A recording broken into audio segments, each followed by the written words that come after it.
आइए हम लोग एक्सरसाइज 5.1 का सवाल नंबर 1 को देखते हैं। कहा जा रहा है कि प्रत्येक किलोमीटर के बाद का टैक्सी की किराया, जबकि प्रथम किलोमीटर का किराया 15 रुपया है, प्रत्येक अतिरिक्त किलोमीटर के लिए किराया 8 रुपया है।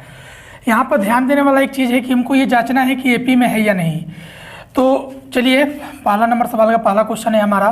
पहले हम लोग एक श्रेणी बनाएंगे। श्रेणी में एक चीज़ ध्यान का रखना है कि टैक्सी का पहला किलोमीटर का किराया 15 दे दिया है, तो पहला तो हमारा 15 रुपये लिख दिख रहा है, लेकिन उसके बाद जितना किलोमीटर जा रहे हैं हमको 8-8 रुपये के जो है हिसाब से हमको किराया देना है। तो 15 रुपये पहला किलोमीटर का, तो दूसरा किलोमीटर का हमको किराया कितना देगा होगा, 15 + 8 23 रुपये देना होगा। उसी तरह 3 किलोमीटर गया तो किराया कितना देना होगा, 23 में 8 जोड़ दीजिए 31 रुपया। फिर उसी तरह 4 किलोमीटर गया तो कितना किराया देना होगा, फिर इसमें 8 जोड़ दीजिए 39 रुपया। इस तरह से हमारा किराया जो है लगेगा। तो पहला किलोमीटर का तो 15 रुपये किराया हो गया, लेकिन वही 2 किलोमीटर गया तो हमको 8 रुपया एक किलोमीटर के हिसाब से लगेगा आगे जाने का। तो 15 8 कितना होगा 23, 23 8 31, 31 8 39 ... इस तरह से हमारा श्रेणी आगे की ओर ये बढ़ेगा।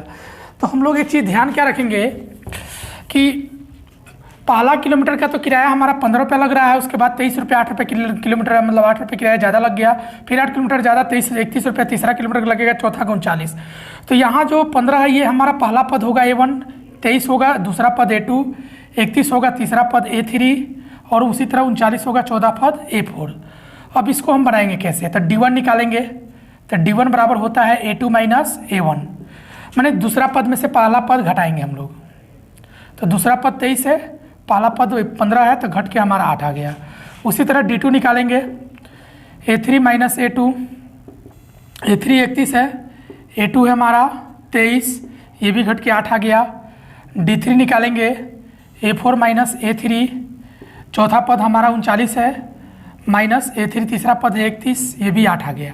मतलब हम लोग को सार्वंतर निकाल के चेक करना है कि सार्वंतर बराबर आ रहा है कि नहीं। तो यहाँ हम लोग कैसे सार्वंतर निकालेंगे, तो अगला पद से ठीक पिछला पद को घटाएंगे। तो A2 से A1 को घटाए हैं, ये D1 का सूत्र हो जाएगा। A3 से A2 को घटाए हैं, ये D2 का सूत्र हो जाएगा, सार्वंतर दूसरा हो जाएगा। और A4 से A3 को मैंने अगला पद से ठीक पिछला पद घटा रहे हैं, तो ये D3 का सूत्र हो जाएगा। तो सार्वंतर तो हमारा समान आ गया, तो यहाँ लिखेंगे चूंकि सार्वंतर समान है इसलिए यह एपी में है। तो इसी तरह से हमको चेक करना होगा आगे के सवालों को भी कि वो एपी में है या नहीं। तो आइए सवाल नंबर हम लोग 2 देखते हैं। पहला क्वेश्चन का, किसी बेलन में उपस्थित हवा की मात्रा जबकि वायु निकलने वाला पंप प्रत्येक बार बेलन की शेष हवा का 1/4 भाग जो है बाहर निकाल देता है। तो हम लोग क्या करेंगे कि इस सवाल को पहले मान लेंगे। माना कि हवा का आयतन भी है, हवा का आयतन हम लोग मानेंगे भी का अर्थ होता है वॉल्यूम को हिंदी में ही आयतन बोलते हैं। तो हमारा यहाँ जो प्रथम पद होगा, हम बताए भी थे कि प्रथम पद जो स्टार्टिंग का पद होता है, तो प्रथम पद A1 हमारा यही जो आयतन माने हैं भी, वो हो गया हमारा प्रथम पद A1 होगा, ये दूसरा पद, ये तीसरा पद, ये चौथा पद। इस तरह से A5 पाँचवा पद, A6 छठा पद, इस तरह से चलता है। तो A1 हमारा भी हो गया। अब हमको A2 निकालना होगा, दूसरा पद निकालना होगा। तो ये दूसरा पद हमारा कैसे निकलेगा, तो यहाँ हमसे सवाल में बोला जा रहा है कि प्रत्येक जबकि किसी बेलन में उपस्थित हवा की जो मात्रा है जिसको हम लोग भी माने हैं, जबकि वायु निकलने वाला पंप जो है प्रत्येक बार बेलन की शेष हवा का 1/4 भाग बाहर निकाल देता है। तो अभी तो हमारे पास हवा भी है, आयतन भी का हवा है हमारे पास। अब इसमें से भी का जो 1/4 भाग हमारा हवा बाहर निकल जाएगा, तो उतना जो हवा है, जितना हमारा टोटल हवा है उसमें से घटाएंगे तो पता चल जाएगा ना। मान के चलिए हमारे पास 100 लीटर हवा है, अब उसमें से 25 लीटर हवा हम बाहर निकाल दिए, तो हमारे पास अब शेष हवा कितना रहेगा। तो हम पहला पद तो हमारा मान के चलिए 100 हो गया, लेकिन दूसरा का पद के लिए क्या करेंगे, 100 में से 25 घटा के हम 75 लीटर बताएंगे।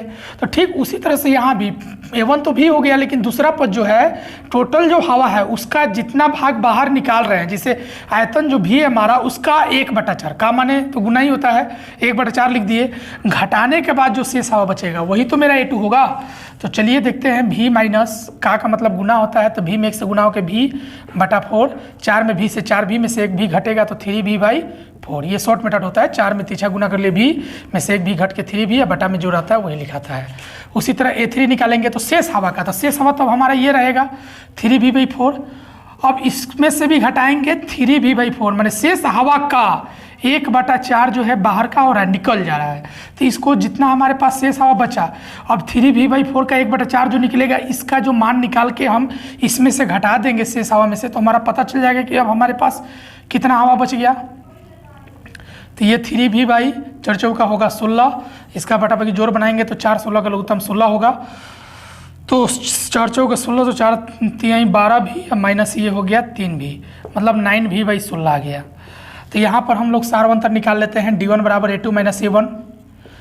तो a2 हमारा क्या है, 3v/4 है, और a1 है हमारा v। तो ये बटाबकी जोड़ बनेगा, 4 का लघुत्तम 4 होगा, तो 4 एकम 4, तो 3v से 3v, 1 4 4 4 में v से 4v, तो ये आ गया -v/4। उसी तरह से d2 निकालेंगे, तो a3 माइनस a2, तो a3 हमारा 9v/16 आया, a2 आ गया हमारा 3v/4। 16 होगा, 4 का लघुत्तम 16, 16 से 16 एलसीएम 1 लेंगे तो 1 में 9v से 9v होगा, 4 में 16 से डिवाइड करेंगे तो 4 मर्त में जाएगा, 4 3 12v। तो ये घट के इसमें से ये नहीं घटेगा, इसमें से ये घटाएंगे तो -3v/16 आ गया।